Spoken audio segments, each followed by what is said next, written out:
ठीक है भाई, आज पढ़ेंगे law of conservation of energy. क्या पढ़ेंगे? Law of conservation of energy.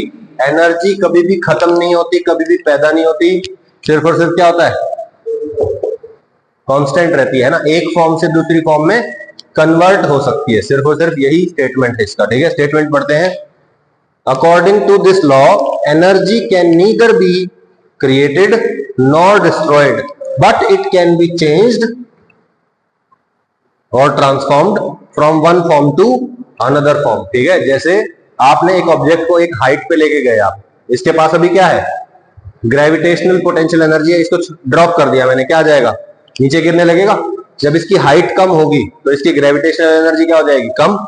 और काइनेटिक एनर्जी क्या हो जाएगी? इंक्रीज। जितनी पोटेंशियल एनर्जी डिक्रीज हुई है उतनी ही काइनेटिक एनर्जी इसकी इंक्रीज कर रही होगी। सही है? क्लियर है भाई? कोई दिक्कत? ठीक है, तो अच्छा, ये एक ऑब्जेक्ट है, यहां पे रखा हुआ है h हाइट पे। बोलो इसके पास कितनी एनर्जी है? mgh। ठीक है, बाद में क्या हुआ? हमने इसको ड्रॉप कर दिया। ड्रॉप कर दिया, ये h हाइट जब गिर गया है तो इसकी एनर्जी कितनी हो गई है? Let's say half mv²। कितनी हो गई? बोलो हाफ mv²। हम ये कह रहे हैं कि टोटल एनर्जी क्या है? कांस्टेंट है। यहां पे ये रेफरेंस लेवल था मेरा, रेफरेंस लेवल से h हाइट ऊपर था ऑब्जेक्ट, उसकी एनर्जी कितनी थी? mgh। क्या इस पॉइंट पे कोई काइनेटिक एनर्जी थी? ठीक है, तो बोलो यहां पे टोटल एनर्जी कितनी है? mgh plus 0। जब ये यहां से नीचे आ जाएगा, h हाइट नीचे आ जाएगा, तो क्या होगा? बोलो रेफरेंस लेवल पे आ गया। इस टाइम पे इसमें पोटेंशियल एनर्जी कितनी है? 0। और इसके पास v वेलोसिटी आ गई होगी, हमको v स्पीड होगी, तो बोलो पोटेंशियल काइनेटिक एनर्जी कितनी हो गई? 1/2 mv²। सही है, हाफ mv² हो जाएगी। मैं कह रहा हूं कि initial total energy is equal to final total energy होना चाहिए। इनिशियल एनर्जी कितनी थी भाई? mgh प्लस 0, बाद में कितनी हो गई? 0 प्लस हाफ mv²। तो बोलो initial is equal to final होना चाहिए अकॉर्डिंग टू दिस लॉ। होना चाहिए ना? क्या आएगा? बोलो mgh is equal to half mv²। mgh is equal to half mv², m से m कट गया, 2 को इधर लेके आओ, v² is equal to 2gh, v is equal to √2gh। Kinematics में पढ़ा था हमने कि जब ऑब्जेक्ट h हाइट नीचे गिर जाता है, जब ऑब्जेक्ट क्या होता है? h हाइट नीचे आ जाता है, तो उसकी वेलोसिटी कितनी हो जाती है? √2gh हो जाती है। यस और नो? पढ़ा था ना? तो यही मैं कह रहा हूं कि law of conservation of energy इस बात को सिद्ध करता है, प्रूव करता है कि h हाइट गिरने पे ऑब्जेक्ट की वेलोसिटी कितनी हो जाती है? √2gh। अच्छा, मेरे ख्याल से अगले पेज पे यही लिखा हुआ है।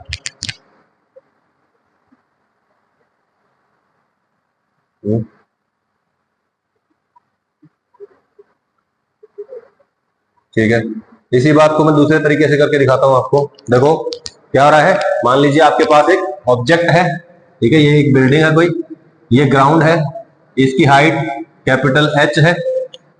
ठीक है, अब बताइए यहां से मैंने u इक्वल टू 0 से ऑब्जेक्ट को रिलीज किया है, और वो जब यहां पे होगा, जस्ट ग्राउंड को टच करने वाला होगा, स्ट्राइक करने वाला होगा, तब इसकी फाइनल वेलोसिटी लेट से कितनी होगी?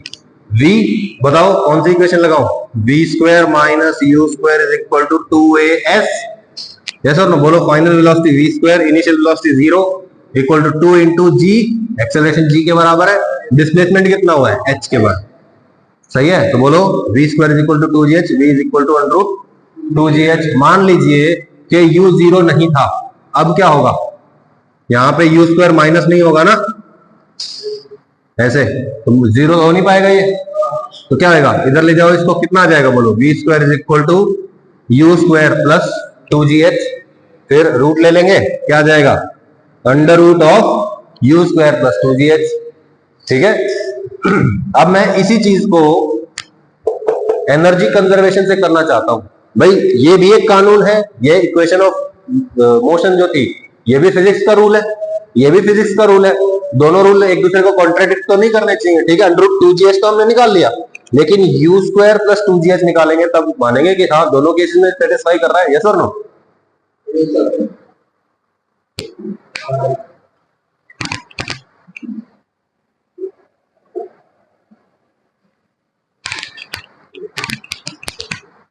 ठीक है, तो बोलिए जब ऑब्जेक्ट को u से रिलीज किया तो कितनी स्पीड होती है उसकी ग्राउंड पे टकराने से पहले? u square plus 2gh। अच्छा आप मेरे को ये बताओ इनिशियल एनर्जी कितनी थी यहाँ पे, एनर्जी यहाँ पे एनर्जी लिख रहा हूं, h हाइट पे ऑब्जेक्ट रखा हुआ है, mgh हो गई, सही है, प्लस इनिशियल वेलोसिटी कितनी है u, तो इनिशियल एनर्जी कितनी हो गई, हाफ एम यू स्क्वायर हो गई। फाइनली जब ये यहां पहुंचा तो बोलो रेफरेंस लेवल पे आ गया था, पोटेंशियल एनर्जी 0 और final kinetic energy half M we square, तो बोलो initial energy is equal to final energy होना चाहिए। फाइनल एनर्जी क्या है 1/2 एम वी स्क्वायर हो गया, इज इक्वल टू इनिशियल क्या है M G H plus 1/2 M U square, yes और नो, ये होना चाहिए। अच्छा ये बताओ m से m कट जाएगा, पूरी इक्वेशन को 2 से मल्टीप्लाई कर दूं, ये 2 कट गया, यहाँ पे 2 आ जाएगा, ये 2 कट जाएगा, यस और नो, बोलो v square is equal to U square plus 2gh, v square is equal to U square plus 2gh। दोनों केसेस में क्या हो रहा है, बातें बैठ रही हैं, हिसाब हो रहा है, सही है, कोई दिक्कत तो नहीं है इसमें, सही है, बिल्कुल क्लियर है। अच्छा चले आगे अभी, ठीक है, अभी आपसे एक क्वेश्चन पूछा गया है, ये क्वेश्चन में क्या हो रहा है, एक आपके पास एक ऑब्जेक्ट है, ठीक है, क्या है, एक ऑब्जेक्ट है m मास का, आपसे कहा गया है कि ये एक स्मूथ सरफेस है, ये m मास का ऑब्जेक्ट इस पे इधर की तरफ स्लाइड होते हुए आ रहा है, कितनी स्पीड से, v स्पीड से ही आ रहा है, कितनी स्पीड से आ रहा है भाई, v स्पीड से ही इधर आ रहा है। बोलिए जब ये आएगा, ये स्प्रिंग आराम से रखा हुआ था, इसको कोई दुनिया से लेना देना नहीं था, ये आया, ये इससे टकराएगा, यस और नो, बोलो क्या ये स्प्रिंग को दबा देगा, क्या इसने स्प्रिंग को दबाया, कितना मैक्सिमम ये दबाएगा, ये आपको बताना है, सही है, बात समझ में आई। अच्छा तो इसी का डेरिवेशन हो गया, सॉल्व कर देता हूं, मैं लिख देता हूं, बाकी आंसर तो सिंपल है, नो डाउट।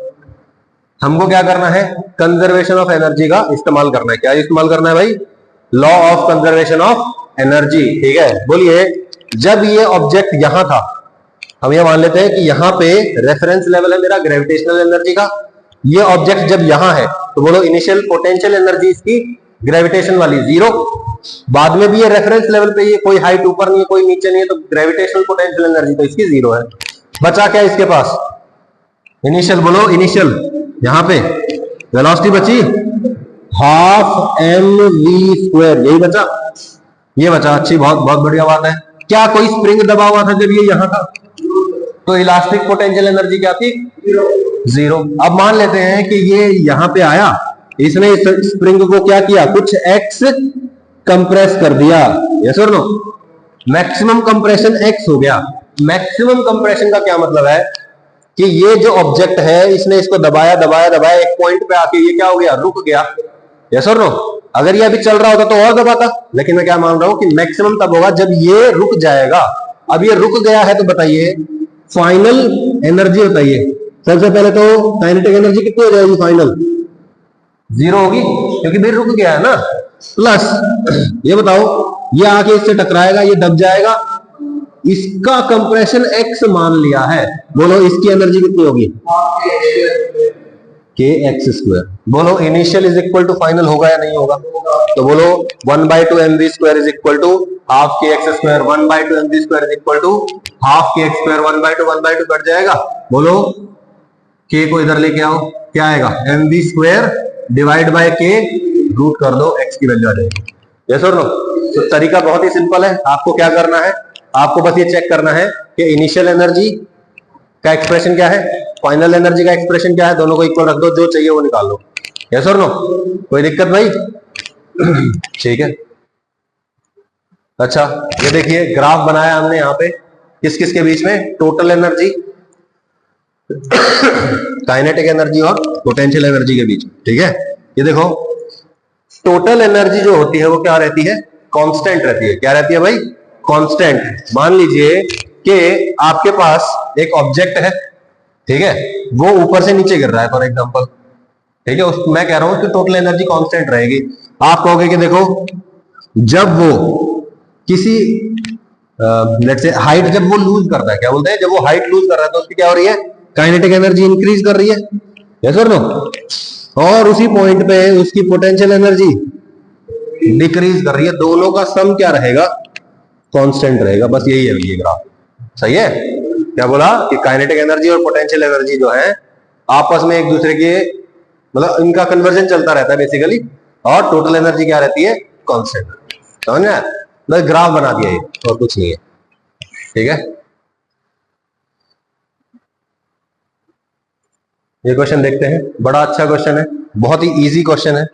ठीक है, बेसिक क्वेश्चन है, देखते हैं। The spring is initially compressed, क्या बोला, the spring is initially compressed by X, X से कंप्रेस हुआ है। ठीक है, find the maximum velocity achieved by the block. क्या हुआ है, पहले क्या हो रहा था, ये ब्लॉक आगे इससे टकरा रहा था, है ना भाई, इसको दबा रहा था इधर आके। अभी क्या हो रहा है कि ये ऑलरेडी इसके साथ कांटेक्ट में है, ठीक है, और इस ब्लॉक को हमने क्या किया, इधर की तरफ कंप्रेस कर दिया, दबाया और रिलीज कर दिया। क्या होगा, ये ब्लॉक आगे की तरफ भाग के जाएगा। यस और नो, बोलो। ये सरफेस दे नहीं रखा तो स्मूथ ही मानना पड़ेगा। बोलो, क्या ये स्प्रिंग इसको धक्का के आगे फेंकेगा, आगे फेंकेगा?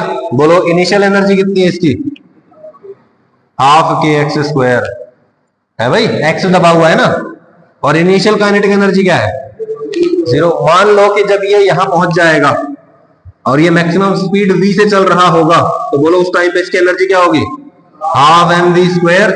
बोलो, initial energy is equal to final energy. अब की बार निकालना क्या है, v निकालना है। हमसे पूछेगा ना फाइंड मैक्सिमम वेलोसिटी, तो हम यहाँ पे v निकालेंगे। बोलो, half M we square is equal to half के एक्स स्क्वायर, 1/2 कट जाएगा, m को इधर लेके आओ, के एक्स स्क्वायर बाय m का अंडर रूट, सही है, K x square by m का under root is equal to v। कोई दिक्कत है भाई, कर लेंगे आप इसको। ठीक है, अभी इस क्वेश्चन में आपको बस वैल्यूज दे दी, ठीक है, के की, m की, इनकी वैल्यूज दे दी आपको।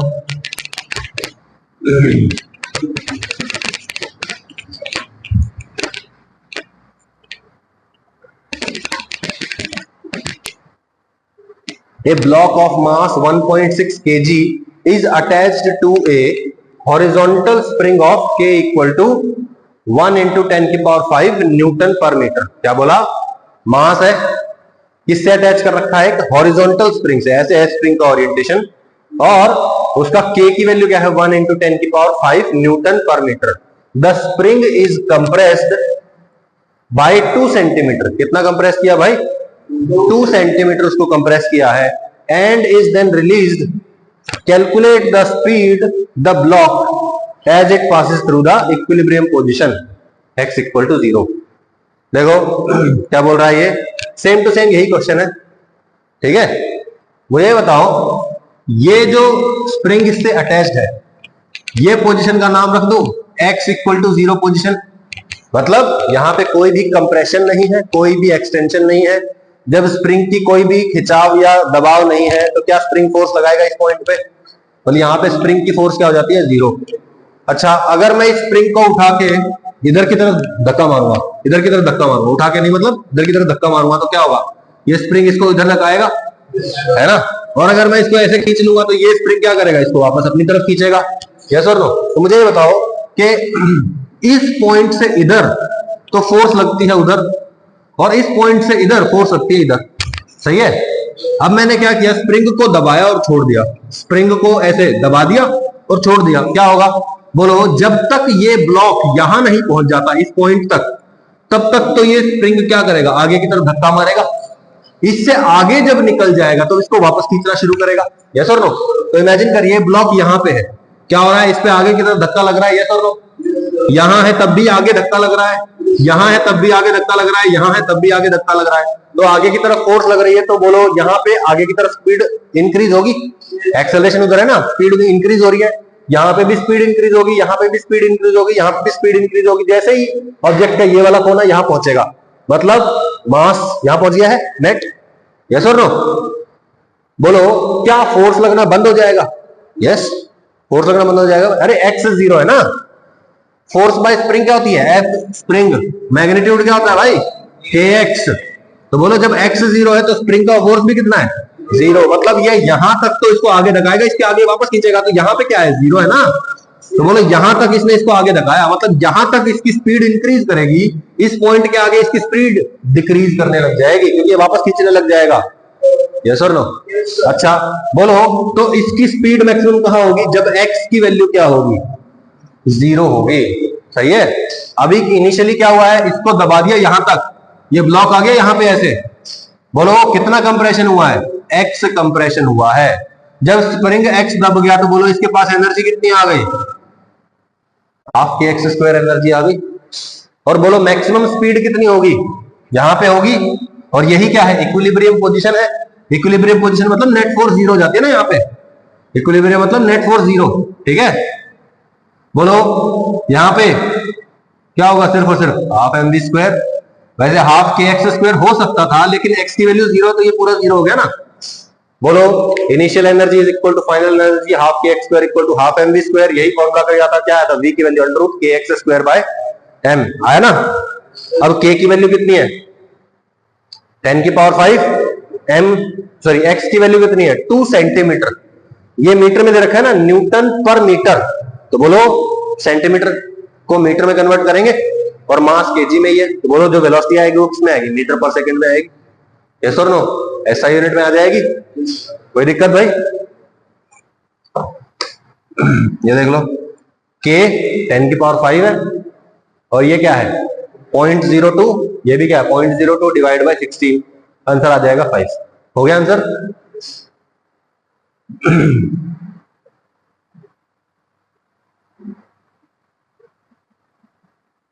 ठीक है।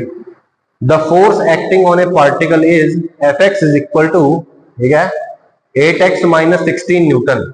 एक पार्टिकल है, उस पर फोर्स क्या लग रही है? 8x माइनस 16 न्यूटन लग रही है। Where x is in metres. x क्या है? मीटर्स में है। Plot the force from x equal to 0 to x equal to 3 metres. Obviously graph बनाना तो आता है आपको, है ना? बेसिक ग्राफ है। क्या बोला है? बोलो Fx is equal to 8x minus 16 newton. ठीक है, क्या बोला? Fx is equal to 8x minus 16 newton. ये बताओ Fx कौन है? फोर्स। और फोर्स और x का ग्राफ बनाना है, मतलब y वर्सेस x का ग्राफ बनेगा। बोलो यहां पे कौन आएगा? फोर्स। फोर्स मतलब Fx, यानी कि ये कौन से एक्सिस पे? y पे। और इधर कौन है? x। बोलो ये x एक्सिस हो गया। बोलो भाई ग्राफ कैसे बनेगा? 8x माइनस 16, एक्स की वैल्यू 0 रखो। Fx कितना आया? माइनस 16। तो x जब 0 है, x जब 0 है तो y की वैल्यू कितनी है? माइनस 16। जब x की वैल्यू क्या रखोगे? 1 रखोगे तो क्या आएगा? -8, है ना। और जब x की वैल्यू क्या रखोगे? 2, तो क्या आएगा? 0। और जब x की वैल्यू 3 रखोगे तो क्या आएगा? 8। हो गया भाई? क्लियर है? कोई दिक्कत है इसमें? ठीक है। अब दूसरा है, find the work done using this graph from x equal to 0 to 3। बोलो मैं बोल देता हूं a is equal to integral y dx, यानी कि y x ग्राफ का जो एरिया होगा वो हमको क्या दे देगा? a दे देगा। यस और नो? ये बताओ यहां कौन है? कौन है y एक्सिस पे भाई? फोर्स है। x एक्सिस पे डिस्प्लेसमेंट। तो बोलो y की जगह क्या लिख दूंगा मैं? फोर्स।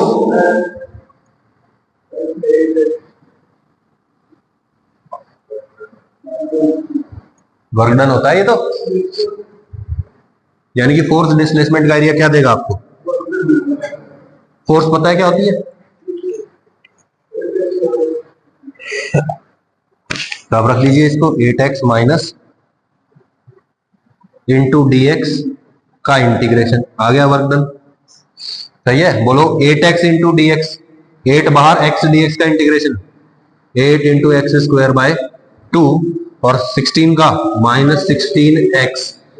लिमिट क्या थी? 0 से 3। एक बार x की जगह 3 रखेंगे, एक बार x की जगह 0 रखेंगे तो हट ही जाएगा। तो आंसर क्या आने वाला है? 8 into 3 square by 2 -16 into 3। Answer आ गया। सही है। कितना आया? 9 4 36 -48 कितना आया?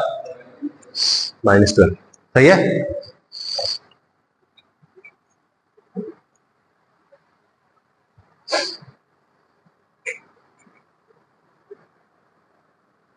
m is equal to 6000 kg, K2 is equal to 3400 newton पर मीटर, ठीक है, 30 सेंटीमीटर। क्वेश्चन कहाँ है? अरे क्या हुआ?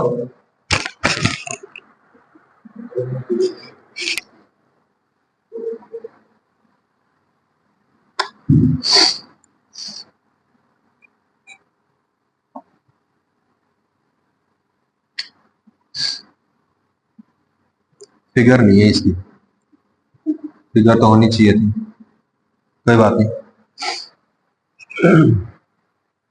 कितना टाइम हो गया वीडियो को? है 20, ठीक है। चलो इस क्वेश्चन को बाद में देखते हैं, तो फिगर नहीं है क्लियर अभी। ये देखते हैं, when 4 joule of work is done to stretch 10 centimetre, ये देखते हैं।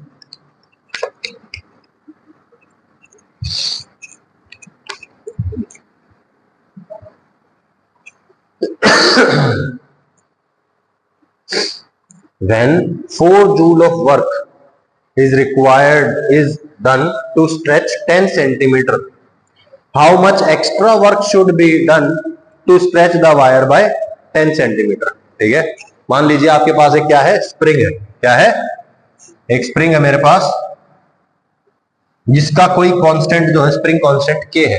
अब मेरे को के की वैल्यू पता नहीं है, के की वैल्यू नहीं पता मेरे को, लेकिन इतना दे दिया आपको कि 4 जूल वर्क करना पड़ता है। कितना? 10 सेंटीमीटर खींचने के लिए। तो ऑब्वियसली जब मैं इसको खींच रहा हूं तो मैंने जो वर्क किया है, मैंने जो एनर्जी खर्च की है, वो एनर्जी खत्म होगी क्या? डिस्ट्रॉय हो गई क्या? नहीं, वो कहां चली गई है? इस स्प्रिंग की पोटेंशियल एनर्जी में चली गई है। यस और नो? वो एनर्जी यहां चली गई है, किसके पास? स्प्रिंग के पास, in the form of elastic potential energy. ठीक है, तो बोलो मैंने जो वर्क किया वो कितना था? 4, और जो इसके पास टोटल एनर्जी आ गई होगी वो कितनी आ गई होगी? हाफ के एक्स स्क्वायर। सही है, एक्स की वैल्यू क्या है? 10 सेंटीमीटर। अरे भाई एक्स की वैल्यू क्या है? 10 सेंटीमीटर। तो बोलो 4 जूल, जूल ऐसा यूनिट होती है, तो एक्स की वैल्यू क्या करनी पड़ेगी? ऐसा यूनिट में लेनी पड़ेगी, इज इक्वल टू 1/2 के 0.1 का स्क्वायर। इसको ऐसे लिख दूं, 10 की पावर -1 का स्क्वायर। क्या इसको ऐसे लिख दूं, 10 की पावर -2। इसको इधर लेके आओ, कितना आएगा? 4/10 की पावर -2 हो गया। 2 को इधर ले जाऊं, 8, इसको ऊपर लेके जाओ 10 की पावर 2। तो बोलो के की वैल्यू कितनी आ गई? के इज इक्वल टू 8 इंटू 10 की पावर 2 न्यूटन पर मीटर आएगी। ऐसा यूनिट में आएगी ना के की वैल्यू। अच्छा, अब मेरे को के की वैल्यू पता चल गई। How much extra work should be done to stretch the wire by 10 centimetre, और 10 सेंटीमीटर खींचना है, कितना एक्स्ट्रा वर्क करना पड़ेगा? सही है, बोलो इनिशियल स्ट्रेच कितना था? 10 सेंटीमीटर। फाइनल स्ट्रेच एक्सेस कितना हो जाएगा? Total 20 centimetre. यस और नो? बोलो के की वैल्यू कितनी आ गई है? 800। बोलो work done is equal to, बोलो क्या आएगा? हाफ के X F square minus half के एक्स आई स्क्वेयर। सही है, 1/2 बाहर, के बाहर, दोनों के और 1/2 इन दोनों को बाहर निकालो। के/2, के कितना है? 800/2। एक्स एफ कितना है? 0.2 स्क्वायर माइनस 0.1 स्क्वायर। इसको सॉल्व कर सकते हो आप, ये तो मुझे नहीं करना पड़ेगा। क्लियर है भाई? चले आगे। हाँ, ऐसे भी लिख सकते हो कि initial energy plus work done is equal to final energy. ठीक है, बात वही है, एक ही बात है। ठीक है ना? ठीक है,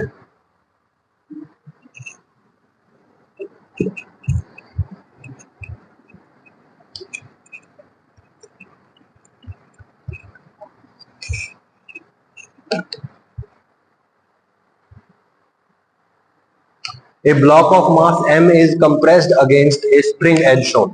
क्या हो रहा है? ये ब्लॉक है, मास है m, इसको दबा रखा है, x दबा रखा है। ठीक है, जैसे दिखाया गया है। और ये स्प्रिंग क्या है? ऐसे थीटा एंगल पे है। समझ में आया ना? ये वेज है, वेज पे ऐसे एक दीवार खड़ी करी, छोटी सी हुक लगा दिया, मतलब कोई फिक्स चीज लगा दी यहाँ पे, ठीक है, यहाँ पे एक स्प्रिंग लगाया, यहाँ पे एम मास कनेक्ट इसके साथ रख दिया है, ठीक है। The compression is x initially, यहाँ पे कितना कंप्रेशन हुआ भाई स्प्रिंग में? एक्स कंप्रेशन हुआ। पहले इसकी लेंथ एल थी, अब इसकी घट गए, कितनी हो गई है? एल माइनस एक्स, मतलब कंप्रेशन कितना हो गया? एक्स, ठीक है। And the block is now released, find the maximum height achieved from ground level by the block, पूछ रहा है, ठीक है। कंप्रेशन एक्स किया है, ठीक है ना, ऑब्वियसली एक्स किया ही होगा। क्या हुआ है? एक्स कंप्रेशन कर दिया ब्लॉक में, कर दिया। ये ब्लॉक है, मास एम, सही है भाई। अच्छा, आपसे पूछा गया है इसको एक्स दबा के छोड़ दिया गया, क्या होगा? ये ऑब्वियसली कुछ ऊपर जाएगा। ये कितनी हाइट पे चला जाएगा? ग्राउंड लेवल से, मतलब ये ऑलमोस्ट ग्राउंड लेवल मान लो आप, ठीक है। कितनी हाइट एच तक जाएगा? ये क्वेश्चन ये है। ऑब्वियसली इसको इनिशियली क्या किया है? दबाया गया है भाई, दबाया गया ना। तो बताओ, जैसे ही इसको दबाया गया, इसके पास एनर्जी कितनी आ गई स्प्रिंग के पास? भाई स्प्रिंग को दबाया, कितनी एनर्जी आती है स्प्रिंग के पास? Half K X square. तो इसके पास इनिशियल एनर्जी होगी हाफ की एक्स स्क्वायर। जब ये ग्राउंड लेवल से एच हाइट ऊपर चला जाएगा तो इसके पास क्या एनर्जी होगी फाइनल? सही है, बस और क्या है। इसने वी क्यों ले रखा है भाई? वी की जरूरत ही नहीं है।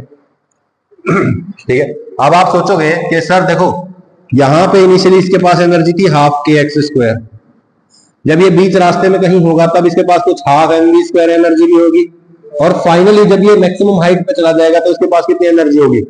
M G H. तो क्या हमें half M we square consider करना जरूरी है?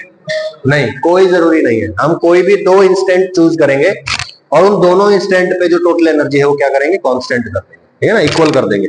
बोलिए, जब इसको एक्स दबा रखा था इसके पास कितनी एनर्जी थी? हाफ के एक्स स्क्वायर, सही है। इस पॉइंट का पता है मेरे को, और फाइनली क्या हुआ है? एमजीएच आ गई है। ये सर एमजीएच आ गई इसके पास। ये बताओ, इसके पास फाइनल एमजीएच इनिशियल हाफ के एक्स स्क्वायर, बीच का कोई मतलब है क्या मेरे को? नहीं ना, सिर्फ इनिशियल और फाइनल को कंपेयर करेंगे। बोलो, हाफ के x square plus initial kinetic energy 0 is equal to final MGH. तो बोलो एच की वैल्यू क्या देगी? एम से एम और जी इधर लेके आओ, के x square by 2mg is equal to h. सीधी बात है, ठीक है। ये जो एम वी स्क्वायर ले रखा है ना, इसको हटा देंगे, कोई जरूरत नहीं है, ठीक है। हाफ एम वी स्क्वायर का कोई मतलब नहीं है। कोई दिक्कत भाई? सिर्फ और सिर्फ क्या कंसिडर करना है? इनिशियल और फाइनल। हमें बीच वाली पोजीशन से कोई भी मतलब नहीं है, ठीक है। Find maximum compression in the spring. जो स्प्रिंग है उसमें आपको क्या करना है? मैक्सिमम कंप्रेशन बताना है। देखिए क्या हो रहा है,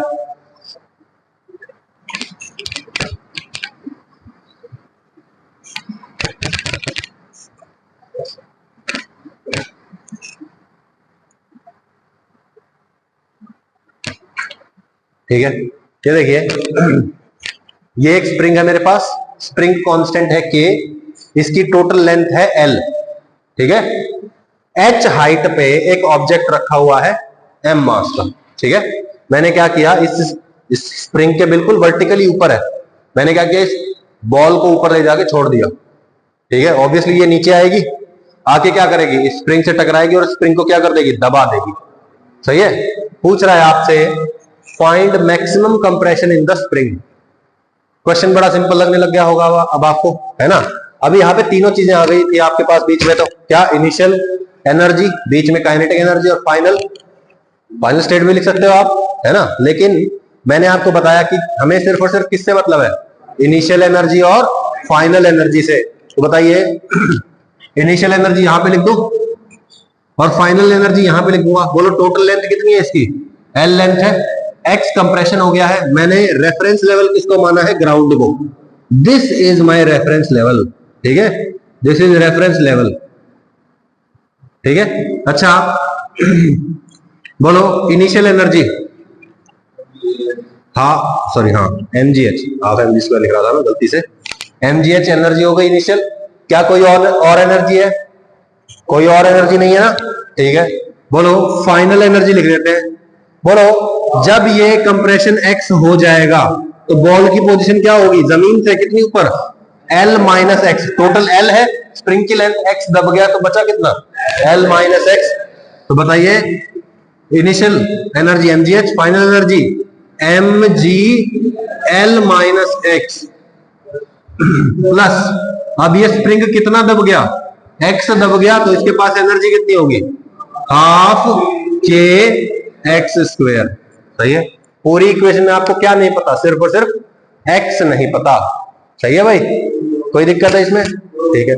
अगर आपको ऐसा कह दिया जाता तो मान लीजिए कि जो स्प्रिंग की लेंथ है वो h के सामने क्या है, इग्नोरेबल है, इग्नोर की जा सकती है, तो आप क्या करते, बस मैं यहां पे रेफरेंस लेवल मान लेता। बोलो इससे कितनी ऊपर है, बोलो ये तो नेग्लिजिबल है ना, बोलो ये h ही माने जाता, यस और नो? बोलो इनिशियल एनर्जी mgh हो जाती, फाइनल एनर्जी क्या हो जाती, वो यहां पे आ जाता ना, यहां पे आ जाता, तो बोलो रेफरेंस लेवल पे ऑब्जेक्ट आ गया है, उसकी पोटेंशियल एनर्जी ग्रेविटेशनल जीरो, ये हट जाता, क्या बच जाता सिर्फ हाफ की एक्सिस। सही है। अब यहाँ पे ये कटा नहीं है तो क्या करोगे आप, mgh is equal to mgl minus X plus half K X square, X की वैल्यू सॉल्व करेंगे अलग से, कोई दिक्कत भाई? ठीक है। हाँ ये इधर लिखा हो ना, ये वाला देखो, ये राइट साइड में नवदीप, ये जो लिखा हुआ है ये किसके लिए है, जब h के आगे लेंथ ऑफ स्प्रिंग इग्नोर की जा सकती हो। ठीक है, ये सबके लिए सॉल्यूशन है, अदरवाइज ये है सॉल्यूशन। क्वाड्रेटिक इक्वेशन बन रही है, क्वाड्रेटिक इक्वेशन को आप क्वाड्रेटिक की तरह सॉल्व करेंगे, minus B plus minus under root B square minus 4ac by 2। ठीक है। ठीक है।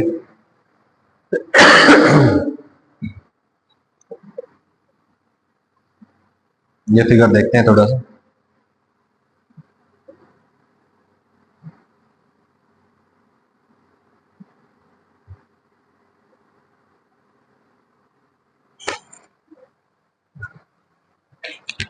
क्वेश्चन ये है, find the work done by gravitational energy on the Bob. ये बॉब है मेरे पास, ठीक है। इस बॉब पे ग्रेविटेशनल एनर्जी ने जो वर्क किया है वो आपको बताना है। कब? जब ये यहां से यहां चला जाए, जब ये यहां से यहां चला जाए तब किसका वर्क डन निकालना है भाई? ग्रेविटेशन का, ग्रेविटेशनल फोर्स का वर्क निकालना है। तो बोलिए, आपको गिवन है कि इसका मास m है, ठीक है, इस स्ट्रिंग की लेंथ l है और ये मैक्सिमम थीटा एंगल तक यहां जा रहा है। सही है। थीटा जितना ज्यादा होगा ये उतना ही ऊपर तक जाएगा, यस और नो? ठीक है। आपको बताना है क्या? Work done by gravity. सबसे पहले मेरे को ये बताओ, यहां से लेके यहां तक लेंथ कितनी है? l लेंथ है। सही है। अब बताओ, जब ये बॉब यहां चला गया, ये एंगल कितना है? थीटा। यहां से लेके यहां तक कितना है? l है भाई, लेंथ ऑफ द स्प्रिंग तो इतनी है। अब बताओ, ये अगर l है और ये अगर थीटा है, तो बोलो यहां से लेके यहां तक कितना हो जाएगा? l cos थीटा हो जाएगा। बोलो भाई, ये टोटल कितना था? l। ये कितना है? तो ये कितना है? l minus l cos theta. इसको ऐसे लिख दूं, l कॉमन लेके, l into 1 minus cos theta. सही है। बोलो ग्रेविटी कहां लगी? कितनी? mg लग रही है फोर्स नीचे, ऑब्जेक्ट जो ये है ये जा रहा है ऊपर। हमें क्या लेना पड़ेगा? Displacement in the direction of force लेते हैं हम। बोलो भाई, तो बोलो यहां से यहां तक गया, कितनी हाइट इंक्रीज हो गई?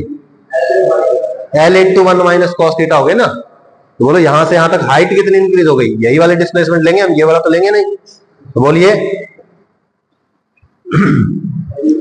Work done by mg is equal to, कम मिला हो यार, ठीक है, work done by mg is equal to, बोलो, अरे फोर्स इंटू डिस्प्लेसमेंट। फोर्स कितना है? mg। डिस्प्लेसमेंट कितना है?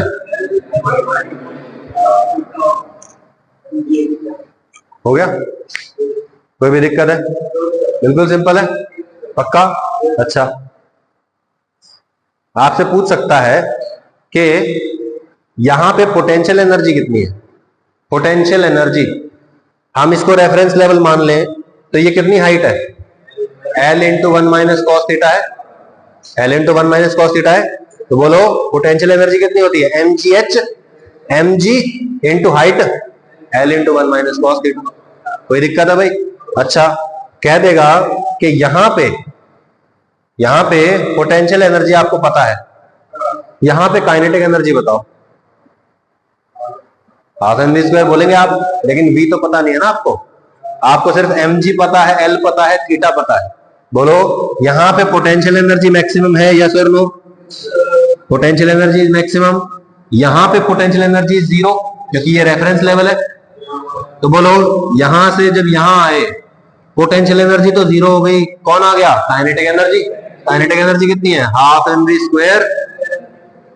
This kinetic energy is equal to, यहां पे जो एनर्जी थी mg into L 1 minus cos theta. Yes और नो? कोई दिक्कत है इसमें? ठीक है, kinetic energy is equal to mg L into 1 minus cos theta. कोई दिक्कत है भाई? अच्छा, स्पीड पूछ ले यहां पे तो क्या करोगे? स्पीड पूछ ले, बोलो half M we square is equal to mg L into 1 minus cos theta. M से एम कट जाएगा, 2 उधर लेके जाओ, अंडर रूट ले लो, नहीं आई बात है ना? Under root 2g L into 1 minus cos theta answer आएगा। कोई दिक्कत है? ठीक है, find work done by gravitational force. अरे सॉरी, ठीक है, हाँ, find work done by gravitational force on the bob कब फ्रॉम ए टू बी। ये पोजीशन है ए, ये पोजीशन है बी। तो बोलो ए से बी जाने में कितना नीचे आ गया? ये L into 1 minus cos theta नीचे आ गया। फोर्स कितना लग रहा है? नीचे आ भी गया नीचे, तो वर्क डन इज पॉजिटिव। कितना? mgh है ना, mg into L into 1 minus cos theta. A से बी में आ गया।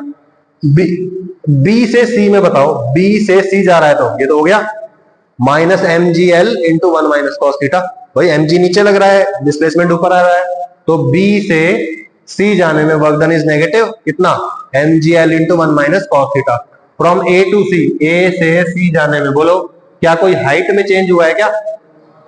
जब हाइट जीरो है तो वर्क डन बाय mg भी क्या होगा? सही है। ये a से c में क्या हो रहा है?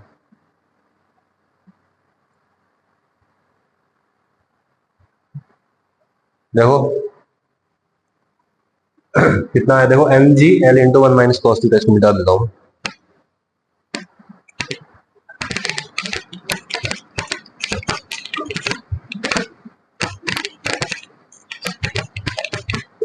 बोलो B को रेफरेंस पॉइंट मान लिया, यहां पे एनर्जी थी कितनी? mgl into 1 minus cos theta. यहां से यहां तक आने में वर्क डन कितना हो गया? बोलो mgl into 1 minus cos theta. यहां से यहां जाने में minus mgl into 1 minus cos theta. यहां से यहां तक जीरो। ठीक है, यहाँ पे वर्क डन कितना है भाई? बोलो mgl into L minus cos theta. mgl into 1 minus cos theta. यहाँ पे भी कितना आएगा? बोलो minus L cos theta minus L हो गया ना, इसको पलट दो, माइनस 12 देगा, minus mgl into 1 minus cos theta. ठीक है, ए से सी जाने में बोलो कितना आएगा? जीरो। सही है, रिपीट करोगे इसको? देखो जो पहले ग्राफ बना हुआ था वो बेसिकली इसी का ग्राफ था, है ना? काइनेटिक एनर्जी एक पॉइंट पे मैक्सिमम होती है, बाद में साइड वाले पॉइंट पे मिनिमम हो जाती है, टोटल एनर्जी कांस्टेंट रहती है। ठीक है, ये क्वेश्चन देखिए, बड़ा अच्छा क्वेश्चन है। Find the work done by force and mg। Find the work done by force and mg। देखिए क्या हो रहा है, ये एक सेमी सर्कुलर पाथ है। क्या है ये? सेमी सर्कुलर पाथ है। इस सेमी सर्कुलर पाथ पे यहां पे एक m मास का ऑब्जेक्ट रखा हुआ है, ठीक है, और एक फोर्स है F। ठीक है, हमेशा ये हॉरिजॉन्टल डायरेक्शन में लगती है और इसका मैग्नीट्यूड भी क्या रहता है? कांस्टेंट रहता है। F is constant. ठीक है, कांस्टेंट फोर्स है, direction is fixed, magnitude is fixed. बोलो जब ये ऑब्जेक्ट यहां से यहां जाएगा तो बोलो फोर्स का वर्क डन क्या होगा? ऑब्वियसली वर्क डन क्या होता है? Force into displacement. यस और नो? क्या होता है work done? Force into displacement. तो बताइए फोर्स है इधर, तो हमें डिस्प्लेसमेंट भी किधर लेनी पड़ेगी? इसी डायरेक्शन में लेनी पड़ेगी। बोलो ये सेमी सर्कुलर पाथ है, बोलो यहां से यहां तक का डिस्टेंस कितना होगा? रेडियस के बराबर होगा। यस और नो? तो बोलिए हॉरिजॉन्टल डिस्प्लेसमेंट कितनी हो गई है आर, फोर्स कितनी है कांस्टेंट एफ, तो वर्क डन भी कितना हो जाएगा बोलो, force into displacement F into R. हो गया भाई, पॉजिटिव या नेगेटिव, पॉजिटिव, क्योंकि फोर्स भी इधर है और डिस्प्लेसमेंट भी इसी तरफ है, सही है। अगर मैं फोर्स का कंपोनेंट लेने लगता डिस्प्लेसमेंट की डायरेक्शन में तो मेरा रोना निकल जाता, ठीक है, इसलिए हमने क्या किया, डिस्प्लेसमेंट का कंपोनेंट ले लिया नेट फोर्स की डायरेक्शन में। अच्छा अब क्या पूछ रहा है, वर्क डन बाय फोर्स हो गया, mg का वर्क डन भी बताना है आपको, बोलिए ये लग रहा है mg, यस और नो। अब बताओ ये ऑब्जेक्ट जा रहा है इधर ऐसे ऐसे ऐसे, बोलो ऑब्जेक्ट का नेट डिस्प्लेसमेंट तो ऐसे हुआ है नो डाउट, लेकिन हमें कौन सा कंपोनेंट चाहिए जो mg की डायरेक्शन में हो, तो बोलो इसका एक कंपोनेंट इधर होगा और इसका एक कंपोनेंट इधर होगा, बोलो यही तो कंपोनेंट है जो mg की डायरेक्शन में लगेगा, यस और नो। तो बोलो फोर्स mg नीचे और डिस्प्लेसमेंट r, यस और नो, तो बोलो work done by mg is minus mg r। कोई दिक्कत है, बिल्कुल सिंपल है, पक्का ना, रिपीट करूं क्या इसको। अगला क्वेश्चन देखिए, अगले क्वेश्चन में क्या हो रहा है, सेम क्वेश्चन है, बस जो फोर्स है ना सिर्फ उसका मैग्नीट्यूड कांस्टेंट है, डायरेक्शन फिक्स्ड नहीं है, और जो डायरेक्शन है वो किधर है, हमेशा टेंजेंट के अलोंग है। Find work done by force and mg, f force जो है ऑलवेज एक्स टेंजेंशियल, ठीक है, टेंजेंट की डायरेक्शन में है। बताइए, ऐसा केस मैंने आपको पहले भी बताया था, ये फोर्स यहां अभी तो लग रही है क्या, हॉरिजॉन्टल डायरेक्शन में, बोलो इधर ऐसे, इधर कुछ ऐसे एंगल पे लगेगी, इधर ऐसे एंगल पे लगेगी, और यहां जाने के बाद वर्टिकल लग रही होगी, यस और नो। तो हमें क्या करना है, वर्क डन बताना है। बताइए, force and displacement are always in the same direction, है ना, force and displacement are always in the same direction. तो अगर मैं यहां पे छोटा सा कंपोनेंट ले लूं वर्क का, तो बोलो force and displacement are in the same direction, बोलो फोर्स है F, displacement is along the circumference, यहां पे भी force and displacement are in the same direction and displacement is along the circumference. तो बोलो जैसे ही मैं यहां से यहां तक का वर्क डन कैलकुलेट करूंगा, कौन सा पाथ लिया जाएगा, अलोंग द सर्कमफ्रेंस, तो यहां से यहां तक सर्कमफ्रेंस की लेंथ ली जाएगी, यस और नो, है ना। तो फोर्स की डायरेक्शन में जो डिस्प्लेसमेंट है वो क्या है, सर्कमफ्रेंस के अलोंग, और वो कितना लंबा पाथ है, बोलो टोटल 2 पाई आर, तो ये 1/4 कितना हो गया, पाई आर बाय 2, ठीक है, बोलो यहां से यहां तक ये डिस्टेंस कितना हो गया, पाई आर बाय 2, तो work done by force is equal to force into pi R by 2, yes और नो। कोई दिक्कत है। अच्छा वर्क डन बाय mg, बोलो mg नीचे, नेट डिस्प्लेसमेंट ऊपर, mg तो हमेशा नीचे लग रही थी ना, हमें mg से इधर वाला mg की डायरेक्शन वाला कंपोनेंट लेना है, इधर वाला तो लेंगे नहीं, इधर वाला लेंगे, बोलो कितना आएगा, माइनस mg r, तो work done by mg is still minus mg r, yes और नो। कल करते हैं इन क्वेश्चंस को अब, ठीक है, thank you for your time, ठीक है भाई।